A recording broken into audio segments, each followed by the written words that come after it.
Llegamos ahora en nuestro estudio al Evangelio según San Mateo. Hay solamente 28 capítulos en este libro, pero es un libro muy importante. El hecho es que es uno de los libros claves de la Biblia. Este Evangelio nos trae a la misma presencia de la persona de Cristo. Al llegar hoy a este Evangelio de San Mateo, quisiéramos llenar el vacío que hay entre el Antiguo Testamento y el Nuevo. Es esencial que sepamos algo acerca de este período de aproximadamente 400 años para apreciar y tener un conocimiento correcto del Nuevo Testamento. Este es el intervalo comprendido entre los días de Nehemías y Malaquías y el nacimiento de Jesucristo en Belén. Después que Malaquías había hablado, el cielo guardó silencio. Podríamos decir que la radioemisora DIOS, Dios, dejó de transmitir y no hubo ninguna transmisión por un lapso de 400 años. Luego, un día, el ángel del Señor apareció repentinamente al sacerdote Zacarías mientras estaba parado frente al altar en Jerusalén en la hora de la oración. Anunció el nacimiento de Juan el Bautista, quien sería el precursor del Señor Jesús.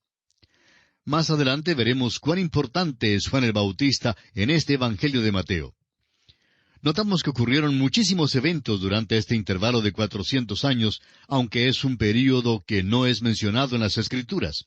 Sin embargo, este período fue un tiempo conmovedor y emocionante en la historia del pueblo judío, y a la vez fue un tiempo trágico.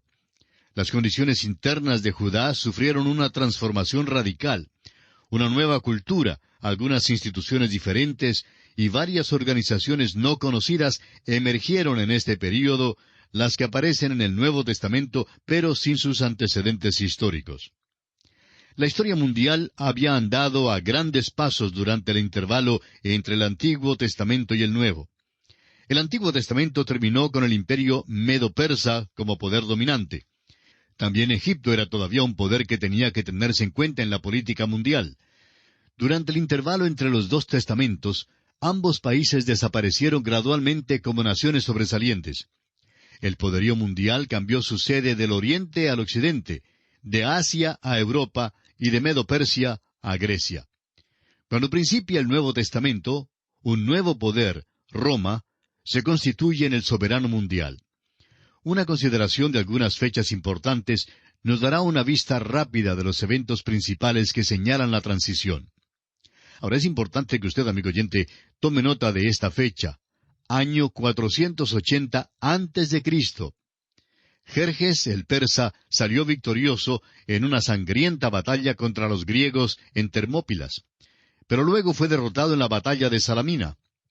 En realidad, lo que le derrotó allí fue una tempestad, pero esta fue la última intentona del Oriente por obtener el dominio mundial. En el año 333 a.C., vino del occidente el macho cabrío con un cuerno notable entre sus ojos que Daniel menciona en el capítulo 8 de su profecía. Este era Alejandro Magno, quien dirigió las fuerzas griegas unidas hacia la victoria sobre los persas en Isus. En el año 332 a.C., Alejandro Magno visitó a Jerusalén. Le fue mostrada la profecía de Daniel que hablaba de él, y por eso no asoló a Jerusalén. Jerusalén fue una de las pocas ciudades que Alejandro Magno no asoló. En el año 323 a.C., Alejandro murió en Persia. Al parecer había intentado mudar la sede del imperio hasta allí. Luego el imperio mundial, tanto de Oriente como de Occidente, fue dividido entre sus 4 generales. En el año 320 a.C., Judea fue anexada a Egipto por Ptolomeo Sóter. En el año 312 a.C., Seleuco fundó el reino de los Seleucidas, que pasó a ser Siria. Trató de tomar a Judea, por lo que Judea llegó a ser el campo de batalla entre Siria y Egipto. Este pequeño país llegó a servir de valle entre las dos naciones rivales. El resultado era muy semejante a la tabla de estregar ropa que muchas de nuestras madres solían utilizar. De arriba a abajo estregaba la ropa. Pues así hicieron estas dos naciones. Fueron de arriba a abajo sobre la pequeña región de Judea. Ahora, en el año 203 a.C., Antíoco el Grande tomó a Jerusalén y Judea pasó así al dominio de Siria. En el año 170 a.C., Antíoco Epífanes tomó a Jerusalén y denigró el templo, ofreciendo un cerdo sobre el altar. Había sido mencionado en el libro del profeta Daniel como el cuerno pequeño, en Daniel 8:9. Lo han llamado el Nerón de la historia judía. En el año 166 a.C., Matatías, el sacerdote de Judea, levantó una rebelión contra Siria. Este es el principio del período de los Macabeos. Los judíos nunca habían sufrido más que lo que sufrirían durante esta época, y nunca fueron más heroicos que durante este intervalo. Judas Macabeo, que quiere decir el martillo, fue el líder que organizó la rebelión. En el año 63 a.C., Pompeyo el romano tomó a Jerusalén, y así el pueblo hebreo pasó a quedar bajo la soberanía de un nuevo poder mundial. Estuvieron bajo el gobierno romano tanto en el tiempo del nacimiento de Jesús como en todo el período en que se escribió el Nuevo Testamento. En el año 40 a.C., el Senado romano nombró a Herodes como rey de Judea. Nunca ha habido una familia ni un nombre más inicuo que éste. Se ha hablado mucho acerca de la mafia tan terrible, pero esta familia sobrepasó a todas. En el año 37 a.C., Herodes tomó a Jerusalén y dio muerte a Antígono, último de los reyes sacerdotes entre los macabeos. En el año 31 a.C., Augusto César llega a ser el emperador de Roma. En el año 19 a.C. comenzó la reconstrucción del templo de Herodes. La construcción había estado en proceso ya por mucho tiempo cuando nació nuestro Señor Jesucristo, y todavía continuaba durante el tiempo en que se escribió el Nuevo Testamento. En el año 4 a.C., nace en Belén nuestro Salvador, Cristo Jesús.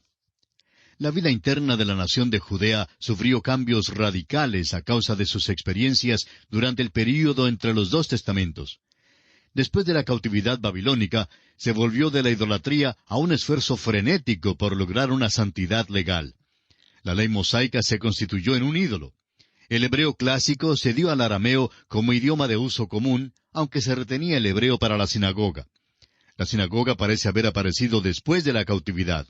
Llegó a ser el centro de la vida en Judea, y a donde quiera que fuera que hubiese hebreos en el mundo, también surgió entre esta nación un grupo de partidos y agrupaciones que son mencionados en el Nuevo Testamento, pero que nunca se mencionaron en el Antiguo Testamento.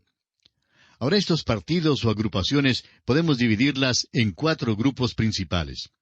Primero, los fariseos. Estos fueron el partido dominante. Se presentaron para defender el modo de vivir judío contra toda influencia extranjera.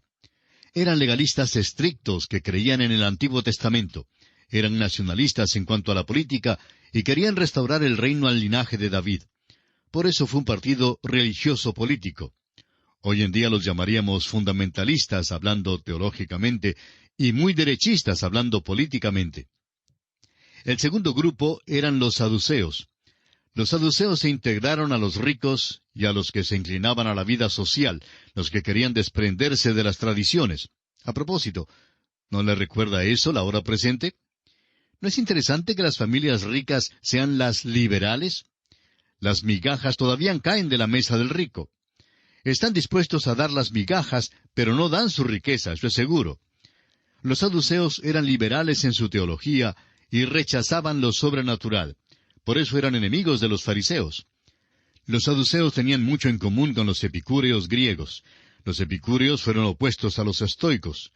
Los epicúreos creían en el lema, come, bebe y regocíjate porque mañana mueres. A veces es posible que tengamos un concepto algo equivocado en cuanto a ellos, pues en la realidad intentaban alcanzar la vida buena. Pensaban que la manera de vencer el cuerpo era dándole rienda suelta y desenfrenada.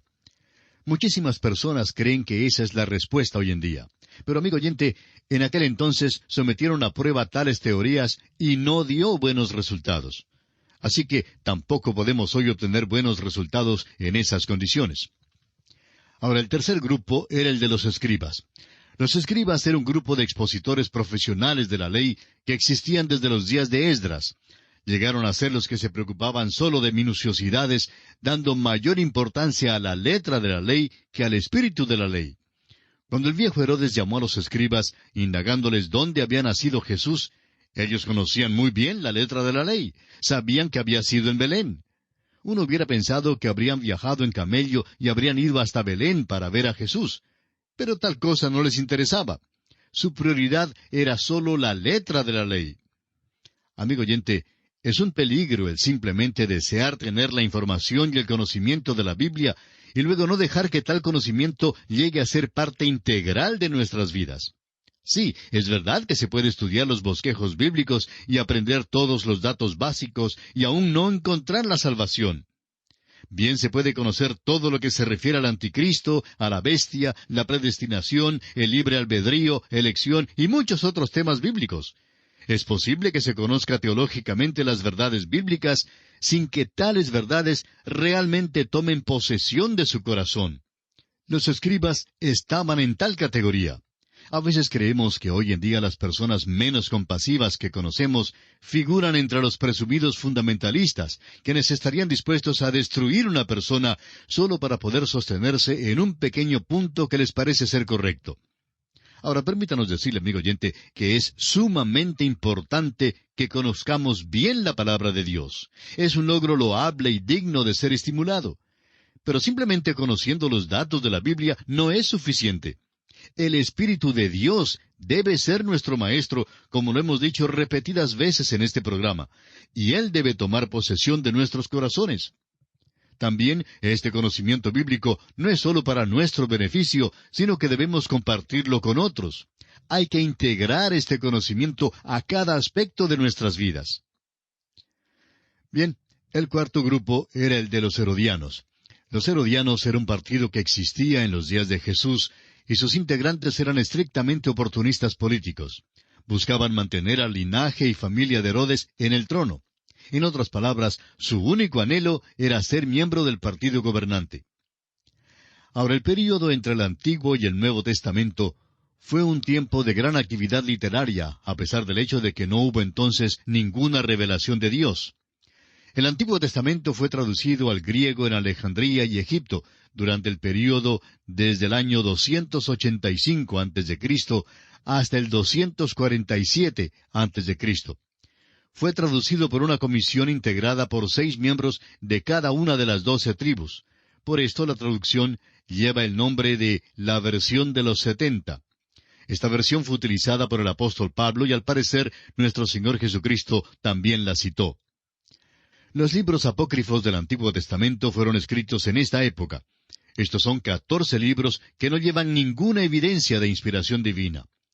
Hay 2 libros que llevan los nombres de 2 hombres del Antiguo Testamento, pero no hay evidencia alguna de que estos 2 fueran los autores. Son los Salmos de Salomón y el libro de Enoc. Aunque este es un período marcado por el silencio de Dios, sin embargo, es evidente que Dios estaba preparando al mundo para la venida de Cristo. El pueblo judío, la civilización griega, el imperio romano y la multitud de civilizaciones en el oriente, todos se estaban preparando para la venida de un Salvador, quien vino justamente en el momento preciso de la escena mundial que Pablo designó como el cumplimiento del tiempo. Los 4 evangelios fueron dirigidos a los 4 grupos principales en el mundo de aquel entonces. Veamos ahora la comparación de los 4 evangelios. El Evangelio de Mateo fue escrito para la nación de Israel. Fue escrito en hebreo y dirigido principalmente al hombre religioso de aquel tiempo. El Evangelio de Marcos fue dirigido al mundo romano. El romano era un hombre de acción que creía que el gobierno, es decir, la ley y el orden, era el único método capaz de controlar al mundo. Muchísimas personas creen aún hoy día que por este método es que el mundo debe ser controlado.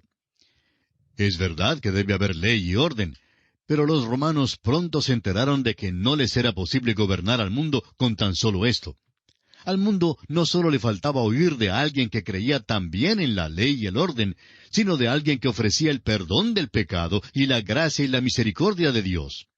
Este es el Señor que el Evangelio de Marcos presenta a los romanos.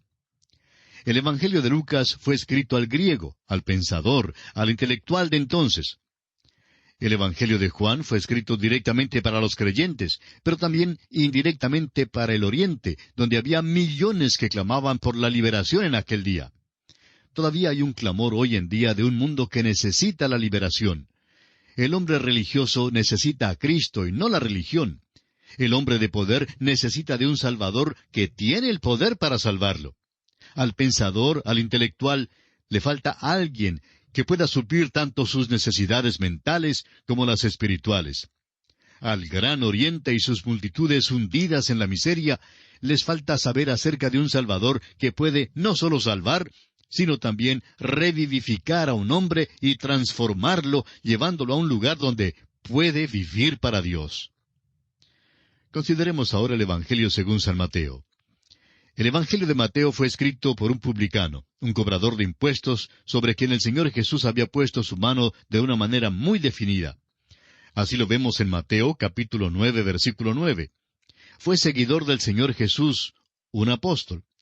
Papías lo dice y Eusebio lo confirma, y otros de los padres apostólicos se ponen de acuerdo en que este Evangelio fue escrito originalmente por Mateo en hebreo para la nación de Israel, un pueblo religioso. No tenemos suficiente tiempo como para entrar en las circunstancias circundantes a todo esto, pero Dios había preparado toda esta nación para la venida de Cristo al mundo. Y así procedió de esta nación, tal como el Señor Jesús mismo lo dijo en Juan capítulo 4, versículo 22. La salvación viene de los judíos. Un historiador alemán dijo que Dios preparó al Salvador para que viniera de Israel. La salvación debía venir de ellos. Preparó también al mundo pagano para la salvación porque ciertamente la necesitaba. Todo el mundo la necesita. El Evangelio según San Mateo es un libro notable y un libro clave de la Biblia. Vuelve su mirada al Antiguo Testamento y reúne allí más profecías del Antiguo Testamento que cualquier otro libro.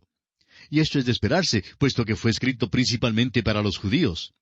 Pero al mismo tiempo avanza más en cuanto a las enseñanzas del Nuevo Testamento que cualquiera de los otros evangelios. Por ejemplo, ningún otro escritor del Evangelio menciona a la iglesia por nombre, pero Mateo la menciona. Solo él anota las palabras de nuestro Señor Jesucristo en el capítulo 16 y versículo 18, cuando dijo, «Sobre esta roca edificaré mi iglesia». Aún Renan, el escéptico francés, dijo que este Evangelio era el libro más importante en todo el cristianismo, posiblemente el más importante que jamás haya sido escrito. Un publicano transformado por Jesucristo fue la persona elegida por el Espíritu de Dios para dirigir este Evangelio al pueblo de Israel. Este Evangelio presenta el programa de Dios.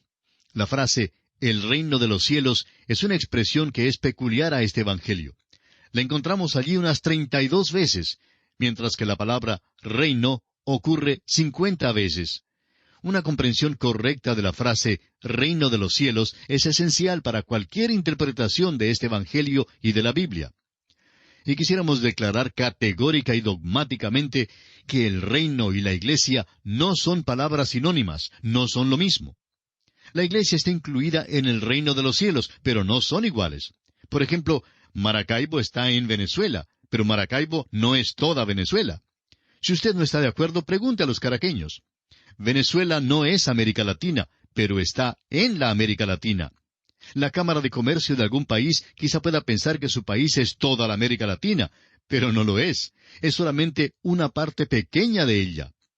El reino de los cielos, declarado con simpleza, es el reino esperado que comenzará cuando Jesucristo, el Mesías, implante su reino de justicia, paz y amor sobre toda la tierra. La Iglesia estará presente en este reino, pero no constituirá su totalidad.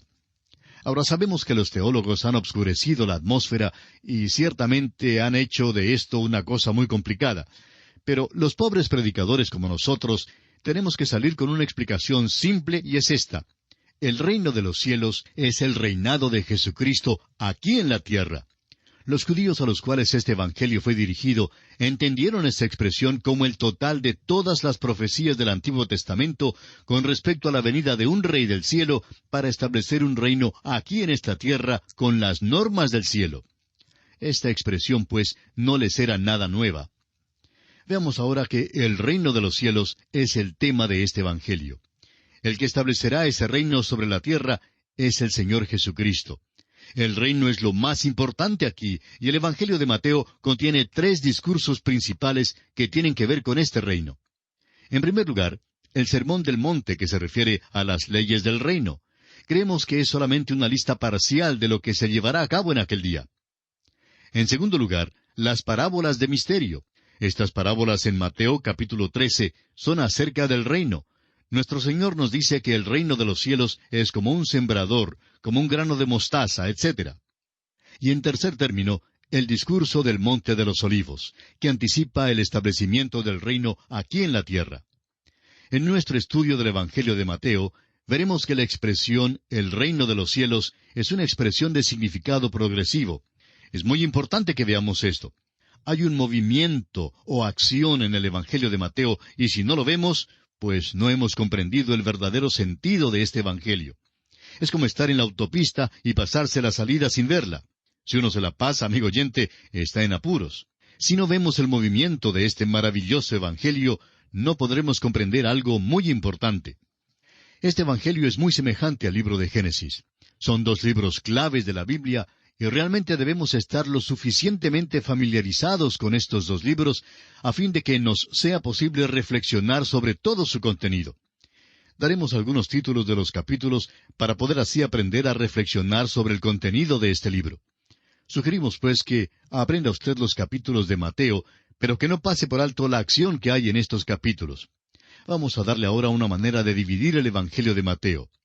En nuestro estudio seguiremos una división algo diferente, pero ésta le ayudará a reflexionar. Es importante que conozcamos a Mateo para comprender la Biblia. Primero, la persona del rey, capítulos 1 y 2. Segundo, la preparación del rey, capítulos 2 hasta el versículo 16 del capítulo 4. En tercer lugar, la propaganda del rey, capítulos 4, versículo 17 hasta el versículo 35 del capítulo 9. El programa del rey, capítulo 9, versículo 36 hasta el capítulo 16, versículo 20. La pasión del rey, capítulo 16, versículo 21 hasta el capítulo 27, versículo 66. Y en sexto lugar, el poder del rey, en el capítulo 28. Y así concluimos esta introducción al libro o al Evangelio según San Mateo.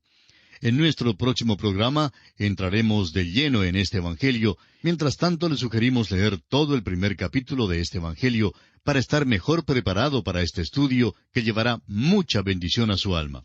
Será entonces hasta nuestro próximo programa.